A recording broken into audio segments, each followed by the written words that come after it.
प्यारे बच्चों, आज है हमारी 10वीं क्लास की वर्कशीट और ये सामाजिक विज्ञान की भूगोल की पाठ्य पुस्तक से ली गई है और कार्यपत्रक संख्या 11 है, वर्कशीट नंबर 11 और जो तिथि है वो 31 जुलाई 2021 की ये वर्कशीट है और 10वीं क्लास के लिए वर्कशीट है। बच्चों, आज की वर्कशीट में हम लोग देखेंगे नकदी फसल के बारे में। नकदी फसल एवं आवश्यक जलवायु, मतलब नकदी, जैसा कि आप यहाँ पर नकदी शब्द देख रहे होंगे। नकदी से मतलब नगद शब्द से मतलब समझ लीजिए कि आप अगर बात करें नगद शब्द जब यूज़ होता है तो आप समझ जाते हैं कि हाँ, ये फसल पैसे के लिए की जा रही है। अब देखिए बच्चों, आगे देख लेते हैं यहाँ पर नगद फसल या लाभ फसल। देखिए, नगद फसल या लाभ फसल एक कृषि फसल है जिसे लाभ कमाने के उद्देश्य से बेचने के लिए उगाया जाता है। यानी इस प्रकार की फसलें केवल लाभ कमाने के लिए या बेचने के उद्देश्य से उगाई जाती हैं। अब देखिए, यहाँ पर आगे हम देखेंगे तो कुछ नकदी फसलें दी हुई हैं। यहाँ पर देखिए बच्चों, ये नकदी फसलें दी हुई हैं। वैसे यहाँ पर क्रम संख्या होना चाहिए था, लेकिन लिखा नहीं है। 1 2 3 इस तरीके से आप लिख सकते हैं, वरना इससे कोई फ़र्क नहीं पड़ता। तो यहाँ पर आप नकदी फसल में पहली देखेंगे चाय एक नकदी फसल है, आप ये याद रखेंगे। चाय की झाड़ियों को साल भर गर्म और नम, पाले से मुक्त, यानी कि पाला ना हो ऐसा मौसम चाहिए की आवश्यकता होती है। पाले से मुक्त मतलब बच्चों, पाला उसे कहते हैं कि आप पत्तों पर देखते होंगे तो वहाँ पर बर्फ़ जमी हुई ऐसा लगता है, जैसे बर्फ़ जमी हुई है, उसे पाला कहते हैं। उसके अलावा यहाँ देखेंगे बच्चों, वर्ष भर समान रूप से वितरित नियमित वर्षा, यानी कि वर्ष भर पूरे साल वर्षा इसको वितरित नियमित रूप से इसको वर्षा चाहिए होती है, ऐसे स्थानों पर ये होती है। उसके बाद बात करते हैं बच्चों रुई की। साल भर गर्म और नम पाले से मुक्त जलवायु। देखिए, फिर से आ गया ये पाले से मुक्त जलवायु, यानी कि पाला ना पड़ा हो ऐसी जलवायु इसको चाहिए। और साल भर गर्म और नम, गर्म भी होनी चाहिए और नमी वाली भी होनी चाहिए। जैसा कि आप बारिश के मौसम में देखते होंगे कि जब मौसम गर्म हो जाता है तो नमी वाला हो जाता है। उसके साथ अगला यहाँ पे दिया हुआ है बच्चों, आगे देखेंगे, दक्कन के पठार की काली मिट्टी में कपास अच्छी तरह से विकसित होती है। यानी कि कपास के लिए किस प्रकार की मिट्टी की आवश्यकता होती है? काली मिट्टी की।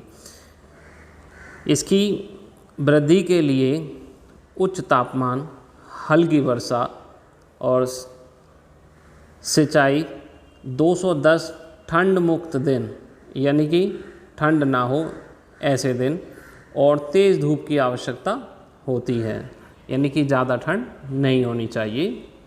उसके बाद अगली जो फसल है नकदी फसल, वो गन्ना है।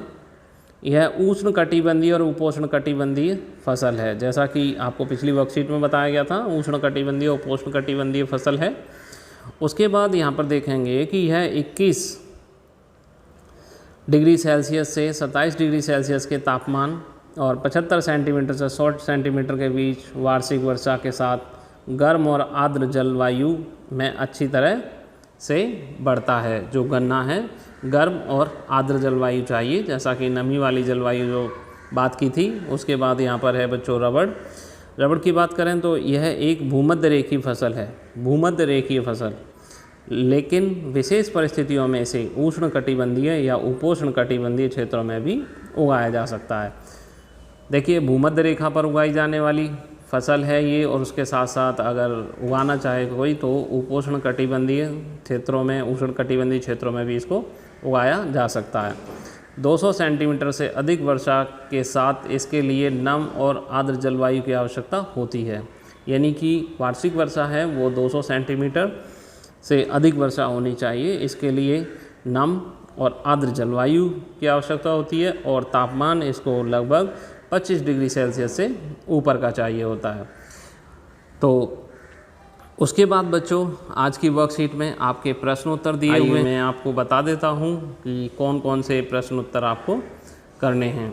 बच्चों, जैसा कि मैं आपको एक बार बता दूँ कि अगर आप चाहते हैं कि वर्कशीट ये आपको जल्द से जल्द मिल जाए और डायरेक्टली आपके पास इसका मैसेज पहुँचे, तो आप मेरे चैनल को सब्सक्राइब कर लीजिए और साथ में जो बेल आइकन दिया गया उसको दबाकर ऑल नोटिफिकेशन कर दीजिए। और साथ में बच्चों लाइक और दोस्तों को शेयर करना मत भूलिएगा, क्योंकि हो सकता है कि आपके दोस्तों के काम ये वीडियो आ जाए। तो आइए बच्चों, अब मैं आपको प्रश्नों के उत्तर कराता हूँ।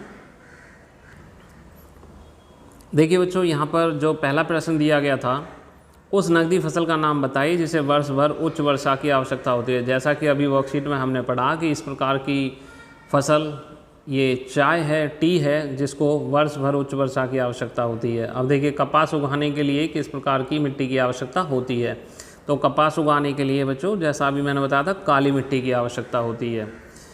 उसके बाद अगला प्रश्न यहाँ पर तीसरा देखेंगे आप, रबड़ की खेती के लिए भारत के किस राज्य की जलवायु उपयुक्त है रबड़ की खेती के लिए।